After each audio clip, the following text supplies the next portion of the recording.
영화 내부자들에 보면 이런 대사가 나옵니다. 어차피 대중들은 개돼지입니다. 그럼 뭐하러 개돼지들한테 신경을 쓰시고 그러십니까?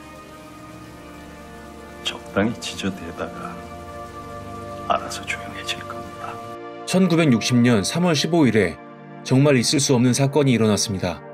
이 사건을 기점으로 부정부패로 갑분숨을 내쉬던 대한민국 제1공화국은 4.19 혁명으로 몰락하게 되는데요. 오늘은 3.15 부정선거에 대해 알아보도록 하겠습니다. 안녕하세요. 여러분들께 영양가 있는 지식을 전해드리고 싶은 지식보충제입니다. 1960년 3월 15일은 우리나라 제4대 대통령과 제5대 부통령 선거가 있던 날이었습니다. 사실 3.15 부정선거는 그날로부터 4년 전 3대 대통령 선거와 4대 부통령 선거가 있던 날부터 시작되었는데요. 3대 대선에는 이승만 후보, 신익희 후보, 조봉암 후보 총 3명이 출마했습니다. 유세 도중 신익희 후보가 병사한 일이 발생하여 이승만 후보의 압도적인 우세를 예상했지만 결과는 충격적이었습니다. 당시 결과는 이승만 후보 약 500만 표, 이승만 후보 아래에서 장관직을 역임한 조봉암 후보 약 220만 표, 그리고 당시 사망 상태인 신익희 후보에 대한 추모표로 약 185만 표가 나왔습니다.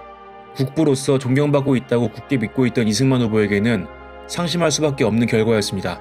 상황이 이렇게 되자 이승만 대통령에게 아부하기 바빴던 측근들은 3대 대선이 끝나자마자 다음 대선을 걱정해야 하는 처지가 되었습니다. 1959년 3월부터 새로 내무부 장관이 된 최인규의 지도하에 부정선거 계획을 수립했습니다. 국가기록원 자료에 의하면 최인규는 어떠한 비합법적인 비상수단을 사용해서라도 이승만 박사와 이기붕 선생이 꼭 당선되도록 하라. 세계 역사상 대통령 선거에 소송이 제기된 일이 있느냐. 법은 나중이니 우선 당선시켜놓고 보아야 한다. 홍밥을 먹어도 내가 먹고 징역을 가도 내가 간다. 국가 대업 수행을 위하여 지시하는 것이니 군수 서장들은 시키는 대로만 하라며 지금은 상상하기 어려운 일을 꾸미고 있었습니다. 3.15 부정선거의 대표적인 방법으로는 사할 사전투표와 투표함 바꿔치기, 3인조 5인조 공개투표, 완장부대 활용, 야당 참관인 축출 등이 있었습니다. 선거 당일 자연 기권표와 금전으로 매수하여 기권하게 만든 전체 유권자 사할 정도의 표를 이승만 후보와 이기붕 후보의 표로 미리 채워놓고 시작했습니다. 그리고 선거에 익숙하지 않은 국민들을 지도한다며 미리 짜둔 3인조와 5인조별로 조장의 확인 아래 투표하여 자유당 선거위원에게 보여준 다음 투표함에 넣었습니다. 또한 자유당 완장을 찬 사람들을 여러 투표소 주변에 배치시켜 심리적으로 압박하여 자유당에게 투표하도록 유도하였으며 야당이었던 민주당 측 참관인을 매수해 참관을 포기시키거나 여의치 않을 경우 구실을 붙여 투표장에서 축출했습니다. 이렇게 열심히 준비를 했지만 정작 1960년 대선 직전에 민주당 대통령 후보였던 조병옥 후보가 유세 기간에 질병 치료를 위해 미국으로 출국했는데 그곳에서 병사하게 됨에 따라 이승만 후보가 유일 후보가 되는 아이러니한 상황이 발생하게 됩니다. 사실 3.15 부정선거는 대통령보다 부통령을 위해 준비되었다고도 볼 수 있습니다.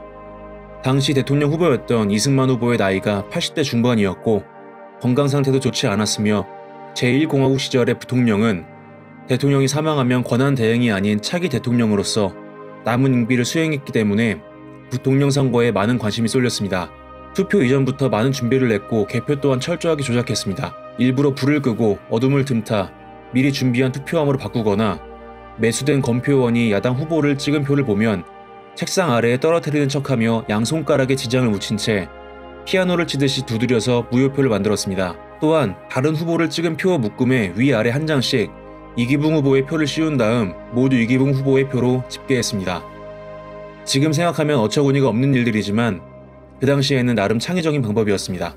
결과적으로 당연히 이승만 후보와 이기붕 후보가 당선되었고 선거 조작을 너무 열심히 한 나머지 이기붕 후보의 득표율이 99%를 찍는가 하면 일부 지역은 총 유권자를 넘긴 115%를 달성하는 사태까지 벌어지면서 당황한 정부가 이기붕 후보의 득표율을 적당히 줄여서 발표하는 해프닝까지 발생했습니다. 이러한 일들이 먼 옛날 일이 아니고 불과 62년 전 우리나라에 있었던 일입니다. 지금은 상상할 수도 없는 일이지만 이 또한 분명 우리 역사의 일부이고 역사는 되풀이된다고 합니다. 2022년 3월 9일은 우리나라 제20대 대통령 선거가 있는 날입니다. 나 하나쯤이야 라는 생각보다는 민주국가의 국민으로서 소중한 한 표 행사하시기 바랍니다. 오늘 준비한 영상은 여기까지입니다. 시청해주셔서 감사합니다.